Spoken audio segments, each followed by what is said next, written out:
Armoed en Reichtum. Wat meint Paulus in 2. Korinther 8, Vers 9, als hij van armoed redt? De tekst laat ons aannemen dat de gemeente in Jeruzalem een bedürfnis had en dat Paulus daher een project aanvangt om ihnen Hulp toe te delen. Armoed is also, wanneer man andere ihre Hulp nötig heeft. Wat voor Arten van armoed jaft dat? Algemeen wordt armoed in 3 soorten ingedeeld. De gewesene president van de Weltbank, Robert McNamara, viert den uitdruk absolute armoed mal aan. Hij erklärt het zo. Nur de Weltbank wordt absolute oder extreme armoed erklärt, als wanneer man weniger als $1,25 om dag aanneemt. Door zijn 1,2 biljoen mensen in de wereld wat in deze klas zijn. $1,25 om dag is zoveel als ongeveer €1 om dag, als dit boek gedrukt wordt. Dat is wirklich nicht veel. Vergelijkbare armoed is in rijke Gesellschaften te vinden, wo absolute armoed zeer selten te vinden is, wo aber eine Lederklasse is, wat in de latere tijd ook prekariat genannt wordt. Menschen zijn vergelijkbaar arm, wanneer de Einnahme leer is als de helft van de durchschnittliche Einnahme. Phänomene oder gesellschaftliche und kulturelle Armut ist mit festen Einnahmsrichtlinien schwer zu bestimmen, wo die ist. Diese Art von Armut ist bestimmt von das Bewusstsein. Das geht die, wat sich selbst das Arm seien, während sie allgemein von der Gesellschaft ausgeloten sind, während ihnen veracht wird oder sie dort befürchten, dass die ökonomische Situation bloß euer worden wird, und daher leben sie ständig in Angst vor Armut. Wat is Reichtum?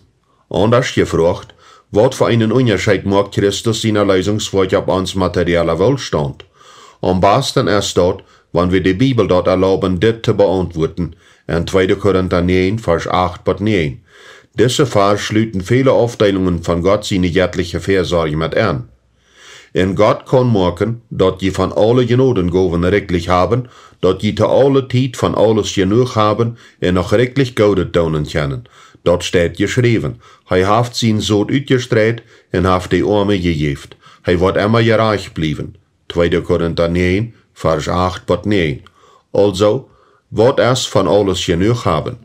Dat is haben, wat we zum Leben brauchen. Wanneer ik €1000 nodig heb om te leven en ik bloos 950 heb, fehlt mir dat al een wat. Wanneer ik €1000 nodig heb en ik 1050 heb ik 50 meer als genoeg. Ik heb 50 € meer als wat mij fehlt en kan andere wat ervan geven. Wanneer we krijg zijn, vangt meer als genoeg bij €1001 aan. Gott geeft ons barmherzigheid en volle moten. Alle Barmherzigkeit, nicht bloß diese oder jene oder wat davon. Kijk op diesen Weg an Paulus seine Woorden an, omdat je van alles, nicht in wat dingen, te alle tijd, nicht einmal, van alles, nicht bloß in Port, genug haben. 2. Korinther 9, Vers 8 bis 9. Beacht ook Jesus seine Woorden. Ik zie gekommen, dat Leben te brengen, en dat sie dat volab haben sollen. Johannes 10, Vers 10. Hij redt nicht bloß te volltige Diener, Pastoren, Missionare oder Evangelisten. Hij redt te Geschäftslied, Tegelmierer, Huisvrouws, Taxifahrers en zo'n wat am Ruhestand sind. Wenn du eine Berufung als Wirtschafter hast, zoals ik, ist diese Arbeit krijgt so heilig, als das Evangelium in der Antarktik te predigen.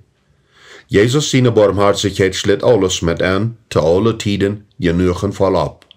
Wenn Jesus versagt, wordt er meer als genoeg zijn. Kijk, wo dat wir, als hij de 5000 eten geeft, no Markus Kapitel 6. Du wären te laatst 12 jaar vol übergebleven. Later als hij de 4000 fordert, wie jeder einem zijn Hunger erfällt, en nachdem sie alle gegeten hadden, werden 7 jaar vol Brot gesammelt, no Markus 8. Wann Gott versagt, ist er mehr als genug. Laat mich hier aber klar unterscheiden zwischen Gott sein Sehen, wat Gott für uns versagt, en dat wat als Evangelium van Wohlstand bekannt ist. Oder jeder Christ kann ein Millionär sein. Du ist Wahrheit an dieser Lehre, aber das ist nicht die volle Wahrheit. Die Wahrheit ist, nicht jeder Christ ist berufen, im geschäftlichen Sinne zu arbeiten, aber jeder einer wird versorgt sein. Das sogenannte Evangelium vom Wohlstand geht meistens darum, dass Christen besser aufsehen sollen, als irgend selbst wer, dass wir mehr haben und reicher sein sollen, als die was Romans sind. Nur meiner Meinung ist das sehr eigensinnig und wir sollen von das Gleichnis von dem erfolgreichen Former lehren, nur Lukas 12, Vers 13 bis 21. Jesus sagt klar, keiner lebt davon, dass er viele Jahre haft. Gott will die versorgen. Du brauchst das nicht alles selbst tun. Gott will Geld für die versorgen, so dass du immer von alles genug hast und andere noch mit dort, was überbleibt, Geld tun kannst. Gott seine Leib sägt nicht bloß nur das Ehe. Jedes Mal, wenn Gott die segnet, denkt er auch an selbstwem. Kijk noch einmal nur diesen Schlädelfars. Je sind je mit unseren Herrn Jesus Christus seine Gnade bekannt. Wenn er auch recht wir, wart er doch am Jünd halven, dat je durch seine Armut können recht worden. 2. Korinther 8, Vers 9. Wat zeien bedient wat wacht te geven, doorop dat u dat los best. Aufgeven, dat met volle hang van die selbst waag verspreiden, nichts davon te verschwenden. Zeien bedient dat dood te geven.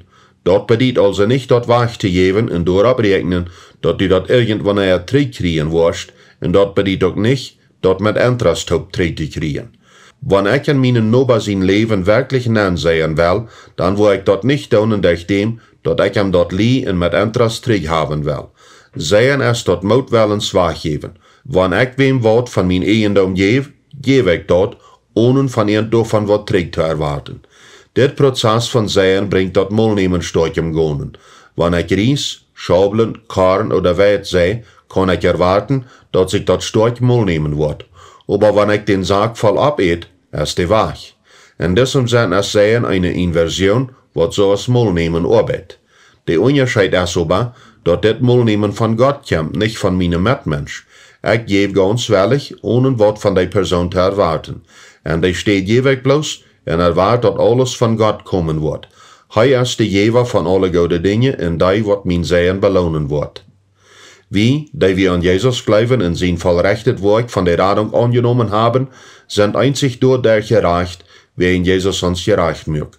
Wir sind gereicht, wer wir in Jesus sind. Du hast nur später tun. Das ist der Grund für alles, was wir tun oder nicht tun. Aber, wer wir gereicht sind und Gott seine Natur in uns haben, weil wir auch gereicht handeln. Die Bibel redet viel über die Folgen von Gott seine Gerechtigkeit, was daran besteht und was durch Überrecken sehen jaft. Gott sagte Cornelius, einem römischen Hauptmann und dort ein heidnischer Mann, deine Gebete und deine Gaben stonden aus ein Angedenk für Gott. Apostelgeschichte 10, Vers 4. Gott seine Belohnung zu Cornelius für sein Sehen wir, dass er der erste nicht Jüd wir, was Jesus mit seiner Familie und Freunden auch kennenlernen konnte. Gott schickt den Apostel Petrus, der 60 Kilometer im Norden, bloß für diesen Zweig, zu Fuß. Sprecher und Psalmen vertellen uns besonders viel davon, wofür Gott dort schätzt, wenn die Arme was gegeben wird, und das ändert im Neuen Testament nicht. In Joppe wohnt eine Jüngerin, Tabitha, griechisch, Rei, die do immer Gott deed in die Arme halb, Apostelgeschichte 9, Vers 36. Als Tabitha von einer Krankheit starb, weit Gott alldeich Petrus vom Tod ab. Hier sind wat Bibelvers von die Arme barmherzig sind und dafür von Gott gesehen zu worden. Wann die Sonne untergeht, soll die Arme die Tag bringen, so dass er durch schlupen kann und er die sehnen kann. Sonst wird eine gerechte Sache für den Herrn jünen Gott senden. 5. Mose 24, Vers 13. Er ist den Tag über mildjährig und Lied und seine Kinder worden gesehen senden. Psalm 37, Vers 26. Er hat die Arme rechtlich gegeben, seine Gerechtigkeit hat kein Ein, seine Kraft wird geehrt worden. Psalm 112, Vers 9. Wer die Arme jaft, dem wird es auch nicht fehlen, wer aber seine Augen für die Arme zumacht, wird von viel gepflegt. Sprecher 28, Vers 27. Dort steht geschrieben, er hat sein Sohn ausgestreckt und hat die Arme gegeben. Er wird immer gerecht bleiben. 2. Korinther 9, Vers 9. Gott ist barmherzig und hat ein großes Hort für die Bedürftigen. Er ist barmherzig. Das ist eine von seinen wichtigsten Eigenschaften und soll uns auch wichtig sein, indem wir mit seinem Hort ranen und aus seinem Leben noch handeln. Liebe und Barmherzigkeit sind die Ecksteine von Jesus seiner Leistungswerk. Die sollen auch die Ecksteine von unseren Toten sein.